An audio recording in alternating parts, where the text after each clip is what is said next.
ಹೆಸರಿನಿಂದ ಕೋಟಿ ಕೋಟಿ ಹಣ ಸ್ವಾಹ ಆಗಿದೆಯಂತೆ. ಬೇರೆ ಯಾರದ್ದೋ ಖಾತೆಗೆ ಇನ್ಯಾರದ್ದೋ ಹಣ ಜಮೆ ಆಗಿರುವಂಥದ್ದು. ಯಾದಗಿರಿ ಜಿಲ್ಲೆಯೊಂದರಲ್ಲೇ 1.97 ಕೋಟಿ ನಷ್ಟ ಆಗಿದೆ ಸರ್ಕಾರಕ್ಕೆ. ಸತ್ತವರ ಹೆಸರಿನಿಂದ ಕೋಟಿ ಕೋಟಿ ಹಣ ಸ್ವಾಹ, ಬೇರೆ ಯಾರದ್ದೋ ಖಾತೆಗೆ ಇನ್ಯಾರದ್ದೋ ಹಣ ಜಮೆ. ಯಾದಗಿರಿ ಜಿಲ್ಲೆಯೊಂದರಲ್ಲೇ 1.97 ಕೋಟಿ ನಷ್ಟ ಆಗಿದೆ. 1666 ಮೃತರ ಖಾತೆಗೆ 1.97 ಕೋಟಿ ಹಣ ಜಮೆಯಾಗಿದೆ. ಗೃಹಲಕ್ಷ್ಮಿ ಹಣ ಮರಳಿ ಪಡೆಯುವುದೇ ಈಗ ದೊಡ್ಡ ಸವಾಲಾಗಿ ಪರಿಣಮಿಸ್ತಾ ಇರುವಂತದ್ದು. ಆ ಹಣ ವಸೂಲಿಯೇ ಈಗ ಸರ್ಕಾರಕ್ಕೆ ದೊಡ್ಡ ತಲೆನೋವಾಗಿದೆ. ಹೇಗಾದ್ರೂ ಮಾಡಿ ಹಣ ವಾಪಸ್ ಪಡೆಯಲು ಹರಸಾಹಸ ಪಡ್ತಾ ಇರುವಂತದ್ದು ಡಿಕೆ ಶಿವಕುಮಾರ್ ಅವರ ಸರ್ಕಾರ. ಹೀಗಾಗಿ ಡಿಕೆ ಸರ್ಕಾರದಿಂದ ಮತ್ತೊಂದು ಹೊಸ ಪ್ಲಾನ್. ಏನ್ ಪ್ಲಾನ್ ಮಾಡಿದ್ರೆ ಏನ್ ಬಂತು? ಹಾಗಿದ್ರೆ ಏನು ಆ ಸರ್ಕಾರದ ಹೊಸ ನಿರ್ಧಾರ ಅನ್ನುವಂಥ ಪ್ರಶ್ನೆ. ಈ ಕುರಿತಾಗಿ ನಿಮ್ಮ ಅಶ್ವವೇಗ ನ್ಯೂಸ್ನಲ್ಲಿ ಕಂಪ್ಲೀಟ್ ಮಾಹಿತಿ ಇದೆ.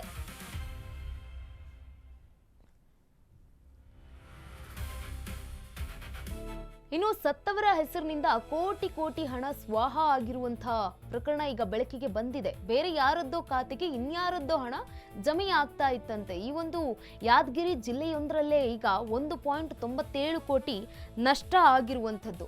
1666 ಮೃತರ ಖಾತೆಗೆ 1.97 ಕೋಟಿ ರೂಪಾಯಿ ಹಣ ಜಮೆಯಾಗಿದೆ. ಗೃಹಲಕ್ಷ್ಮಿ ಹಣ ಮರಳಿ ಪಡೆಯುವುದೇ ಈಗ ದೊಡ್ಡ ಸವಾಲಾಗಿರುವಂಥದ್ದು ಸರ್ಕಾರಕ್ಕೆ. ಈ ಒಂದು ಹಣ ವಸೂಲಿಯ ಹೇಗ್ ಮಾಡುತ್ತೆ ಸರ್ಕಾರ ಅನ್ನುವಂಥದ್ದು ದೊಡ್ಡ ತಲೆನೋವಾಗಿದೆ. ಹೇಗಾದ್ರೂ ಮಾಡಿ ಹಣ ವಾಪಸ್ ಪಡೆಯೋದಕ್ಕೆ ಹರಸಾಹಸವನ್ನ ಮಾಡ್ತಾ ಇರುವಂಥದ್ದು ಡಿಕೆ ಶಿವಕುಮಾರ್ ಅವರ ಸರ್ಕಾರ. ಗೃಹಲಕ್ಷ್ಮಿ ಹಣ ದುರುಪಯೋಗ ತಡೆಗೆ ಸರ್ಕಾರ ಸಿದ್ಧತೆ ಹೇಗೆ? ಆದ್ರೆ ಸರ್ಕಾರದ ಕಣ್ತಪ್ಪಿಸಿ ಈಗಲೂ ಕೂಡ ಅನರ್ಹರ ಖಾತೆಗೆ ಜಮೆ ಆಗ್ತಾ ಇದೆ. ಯಾದಗಿರಿ ಜಿಲ್ಲೆಯೊಂದರಲ್ಲೇ 1.97 ಕೋಟಿ ಹಣ ಲಾಸ್ ಆಗಿದೆ. ಆ ಹಣ ಹೇಗೆ ಪಡಿಬೇಕು ಎಂಬುದೇ ಈಗ ಸರ್ಕಾರಕ್ಕೆ ದೊಡ್ಡ ಸವಾಲು. ಬ್ಯಾಂಕ್ಗಳ ಮೂಲಕ ಖಾತೆಗಳನ್ನ ಫ್ರೀಜ್ ಮಾಡೋಕ್ಕಾಗಲ್ಲ. ಫಲಾನುಭವಿಗಳ ಮನೆಗೆ ತೆರಳಿ ವಸೂಲಿ ಮಾಡೋದೇ ಕಷ್ಟ. ಮೃತರ ದಾಖಲೆ ಪಡೆಯುವುದು ಕೂಡ ಕಷ್ಟ. ಸಕಾಲದಲ್ಲಿ ಅಪ್ಡೇಟ್ ಆಗದ ಮೃತರ ಮಾಹಿತಿ. ಹೀಗಾಗಿ ಸತ್ತವರ ಖಾತೆಗೆ ಈಗಲೂ ಕೂಡ ಗೃಹಲಕ್ಷ್ಮಿ ಹಣ ಜಮೆ. ಡಿಕೆ ಶಿವಕುಮಾರ್ ಸರ್ಕಾರಕ್ಕೆ ಬಹುದೊಡ್ಡ ತಲೆನೋವು ಈಗ.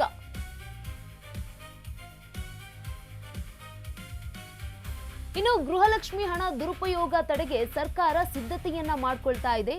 ಆದ್ರೆ ಸರ್ಕಾರದ ಕಣ್ತಪ್ಪಿಸಿ ಈಗಲೂ ಕೂಡ ಅನರ್ಹ ಖಾತೆಗೆ ಜಮೆ ಆಗ್ತಾ ಇರುವಂತದ್ದು ಹಣ. ಯಾದಗಿರಿ ಜಿಲ್ಲೆಯಲ್ಲೇ ಕೂಡ ಈಗ 1.97 ಕೋಟಿ ಹಣ ಲಾಸ್ ಆಗಿದೆ. ಆ ಹಣ ಹೇಗೆ ಪಡಿಬೇಕು ಅನ್ನೋದೇ ಸರ್ಕಾರಕ್ಕೆ ದೊಡ್ಡ ಸವಾಲು. ಏನ್ ಮಾಡುತ್ತೆ ಸರ್ಕಾರ ಅನ್ನೋದೇ ಈಗ ಪ್ರಶ್ನೆಯಾಗಿರುವಂಥದ್ದು. ಗೃಹಲಕ್ಷ್ಮಿ ಗೋಳು ಈಗ ಎದ್ದಿರುವಂಥದ್ದು ರಾಜ್ಯದಲ್ಲಿ.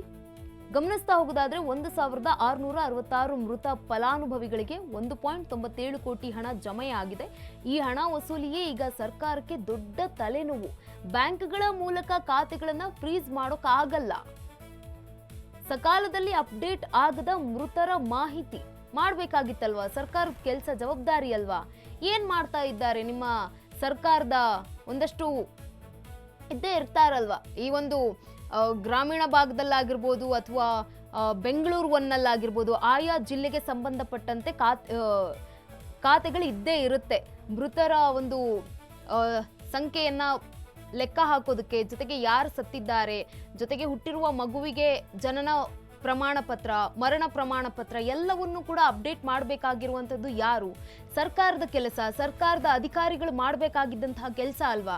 ಸರ್ಕಾರದವ್ರು ಏನ್ ಮಾಡ್ತಿದ್ದಾರೆ? ಹಾಗಿದ್ರೆ ಪ್ರಶ್ನೆ ಮಾಡಬೇಕಾಗಿರುವಂಥದ್ದು ಸರ್ಕಾರಕ್ಕೆ. ಈಗ ಸರ್ಕಾರಿ ಅಧಿಕಾರಿಗಳಿಂದ ದೊಡ್ಡ ತಲೆನೋವಾಗಿರುವಂಥದ್ದು ಡಿಕೆ ಶಿವಕುಮಾರ್ ಅವರಿಗೆ.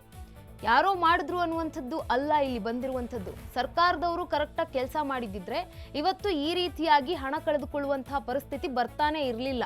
ಅದರಲ್ಲೂ ಡಿಕೆ ಶಿವಕುಮಾರ್ ಅವರು ಬಂದ ಬಳಿಕ ಈ ರೀತಿಯಾಗಿ ಈ ಒಂದು ಪ್ರಕರಣ ಬೆಳಕಿಗೆ ಬಂದಿರುವಂಥದ್ದು. ಇದು ಅದೃಷ್ಟ ಅನ್ಬೇಕು, ದುರಾದೃಷ್ಟ ಅನ್ಬೇಕು, ಅದು ಕೂಡ ಗೊತ್ತಿಲ್ಲ. ಹೇಗೆ ಈ ಒಂದು ಹಣನ ವಾಪಸ್ ಪಡೆದುಕೊಳ್ತಾರೆ ಕಾದು ನೋಡಬೇಕು. ಏನೇ ಸಿದ್ಧತೆ ಮಾಡಿಕೊಂಡ್ರು, ಏನೇ ಮಾಡಿದ್ರು ಹೋಗಿದ್ದು ಮುಗೀತು ಹಣ. ಅದು ಒಂದು ಮಾತಿದೆ ಅಲ್ಲ, ಗಾದೆ ಮಾತು, ತಿರುಪತಿಗೆ ಹುಂಡಿಗೆ ಹೋದಂತಹ ಹಣ ವಾಪಸ್ ಬರಲ್ಲ ಅಂತ. ಹಂಗಾಗುತ್ತಾ ಏನೋ ಕಾದು ನೋಡೋಣ ಏನಾಗುತ್ತೆ ಅಂತ. ಡಿ ಕೆ ಶಿವಕುಮಾರ್ ಅವರು ತುಂಬಾ ಮಲ್ಟಿ ಟ್ಯಾಲೆಂಟೆಡ್ ಇರುವಂಥವ್ರು, ಹೇಗೆ ಹಣವನ್ನ ವಸೂಲಿ ಮಾಡ್ತಾರೆ ಕಾದು ನೋಡೋಣ.